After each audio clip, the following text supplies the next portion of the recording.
Welcome to 10 star news. ఇక details చూసుకున్నట్లయితే దేవాదాయ ధర్మాదాయ శాఖ అధికారుల సమక్షంలో వెంకటగిరి శక్తి స్వరూపిణి శ్రీ శ్రీ పోలేరమ్మ అమ్మవారి జాతరలో ఏర్పాటు చేసిన హుండీలు లెక్కింపు కార్యక్రమం శుక్రవారం నిర్వహించారు.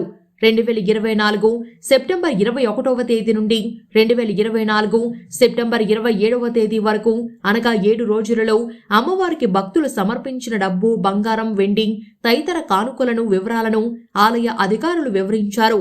అందులో ప్రధాన ఆలయ హుండీలు ద్వారా 20,08,028 రూపాయలు ఆదాయం వచ్చిందని తెలియజేశారు.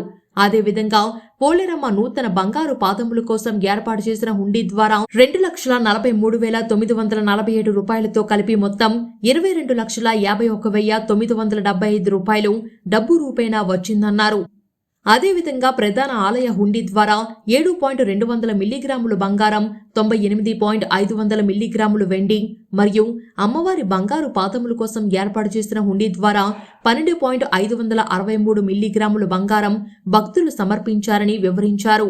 ఇది కాకుండా యుఎస్ డాలర్లు 21, కువైట్ దినార్ 1, ఓమెన్ రియల్ 6 సమర్పించారని తెలియజేశారు. ఈ కార్యక్రమంలో సిహెచ్ శ్రీనివాసులు, ఇన్స్పెక్టర్ దేవాదాయ శాఖ, గూడూరు వారు దేవస్థాన కార్యనిర్వహణ అధికారి అర్వభూమి వెంకట శ్రీనివాసులు రెడ్డి, జాతర నిర్వహణ కమిటీ సభ్యులు, స్థానిక యూనియన్ బ్యాంక్ ఆఫ్ ఇండియా అధికారులు, ఆలయ సిబ్బంది, దేవాదాయ శాఖ సిబ్బంది మరియు state bank of India retired ఉద్యోగులు, రెవెన్యూ అధికారులు, పోలీస్ అధికారులు, భక్తులు తదితరులు పాల్గొన్నారు.